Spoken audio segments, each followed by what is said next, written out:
Setelah data-data yang didapatkan nanti diplotkan ke dalam grafik. Ini ada beberapa grafik yang harus kalian buat.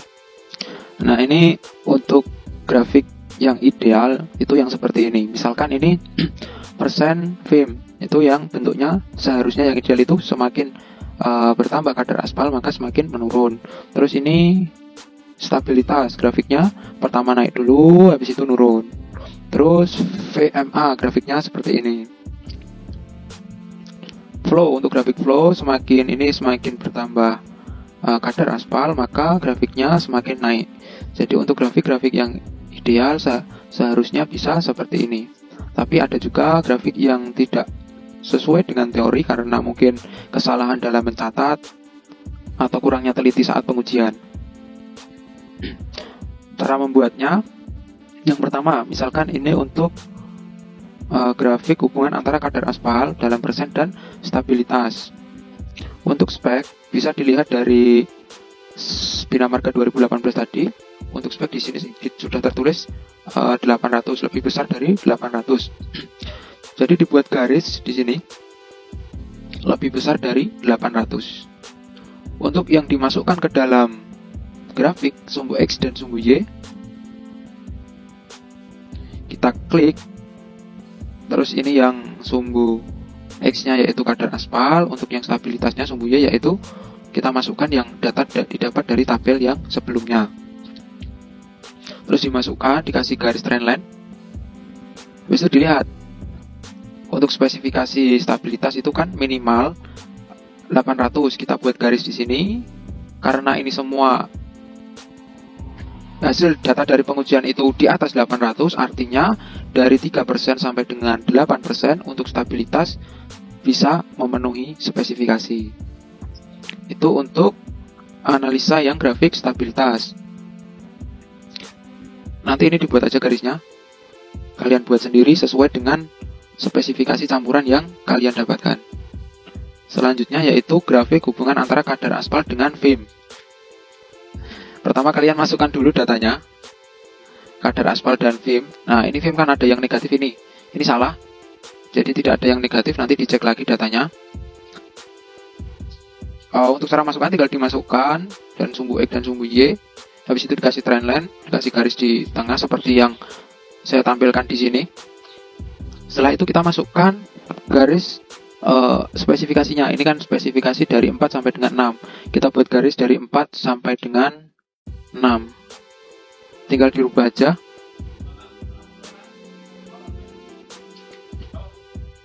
Empat.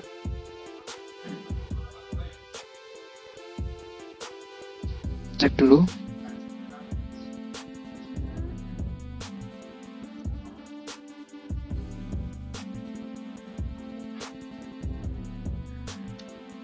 Nah, jadi seperti itu, tinggal dimasukkan, sesuaikan dengan spesifikasi yang didapatkan. Terus untuk yang mana kadar aspal yang masuk, sebaik caranya kita lihat garis yang berpotongan. Di sini ini kan garis trendline, terus ini garis yang spek, itu dilihat garis yang berpotongan. Misalkan yang di sini itu kan kita sesuaikan. Misalkan itu sekitar 4, terus ini satunya sekitar 5.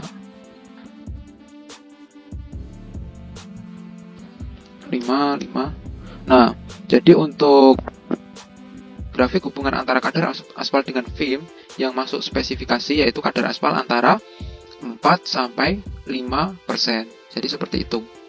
Kalau misalkan grafiknya berbeda dari ini, ada yang lebih lagi, misalkan 4 sampai 7, berarti untuk yang masuk spek dari film itu berarti 4 sampai 7%, tergantung hasil grafik yang kalian masukkan. Untuk selanjutnya saya akan menjelaskan yaitu grafik hubungan antara kadar aspal dengan flow. Pertama, tinggal dimasukkan saja data yang sudah dihitung yang di atas tadi. Untuk data flow kita masukkan ke dalam sumbu Y, tapi untuk sumbu X-nya nanti memakai kadar aspal yang digunakan dari 3% sampai dengan 8%. Untuk data flow didapatkan seperti yang saya tampilkan di sini. Setelah itu, seperti biasa diberi garis trendline. Setelah diberi garis trendline, kita masukkan garis yang menunjukkan spesifikasi dari flow. Untuk ketika dilihat di spesifikasi Bina Marga 2018, untuk flow didapatkan spek yaitu di bawah ini 2 sampai dengan 4. Jadi dibuat garis 2 sampai dengan 4 ini 2. Garis yang di atasnya yaitu ini menunjukkan 4. Nah, cara melihat kadar aspal berapa yang bisa masuk ke dalam spesifikasi adalah kita lihat ini. Garis yang trendline tadi berpotongan dengan garis yang batas yang atas. Karena ini semua data berada di atas yang batas bawah, makanya kita lihat saja garis yang berpotongan dengan batas yang atas. Kita klik, nah ini sudah pas, yaitu sekitar kadar aspal 3,6%. Kalau yang satunya di sini, kita lihat yang berpotongan yaitu 6,7%. Jadi nanti kalian ubah-ubah saja yang angka yang di sini supaya yang berpotongan dari garis ini bisa pas dengan spesifikasi yang digunakan. Itu untuk grafik hubungan kadar aspal dengan flow. Dengan cara yang sama, ini grafik hubungan kadar aspal dengan MQ. Tinggal dimasukkan datanya, MQ dimasukkan. Terus selanjutnya untuk spesifikasi MQ di sini di atas lebih besar dari 250, kita buat garis yang menunjukkan itu angka 250. Karena ini data yang kita masukkan itu semuanya di atas 250, itu artinya untuk MQ dari kadar aspal 3 sampai dengan 8% dapat memenuhi spesifikasi. Selanjutnya untuk grafik hubungan kadar aspal dengan VFWA. Untuk VFWA sendiri, spesifikasi yang digunakan yaitu, coba kita cek di SNI 2018 untuk VFWA. Itu rongga terisi aspal lapis antara atau lapis ACBC itu minimal 65. Tinggal kita masukkan ke dalam grafik. Ini kita ganti, minimal itu 65. Ini diganti juga 65. Nah, setelah itu kita untuk garis spesifikasi ini kita paskan di yang berpotongan ini. Ini kira-kira 4,5. Kita masukkan 4,5 sampai dengan ini 125. Nah, kita bisa mengetahui untuk kadar aspal yang bisa memenuhi spesifikasi VFWA, kita lihat garis yang berpotongan. Jadi ini bisa dipastikan yaitu dari kadar aspal yang pertama yaitu 45 sampai dengan 8%. Itu untuk VFWA. Untuk VMA dengan cara yang sama, tinggal dimasukkan data, terus spesifikasi, dan seterusnya. Untuk analisa pengujian Marshall yang terakhir yaitu kita membuat grafik kadar aspal optimum.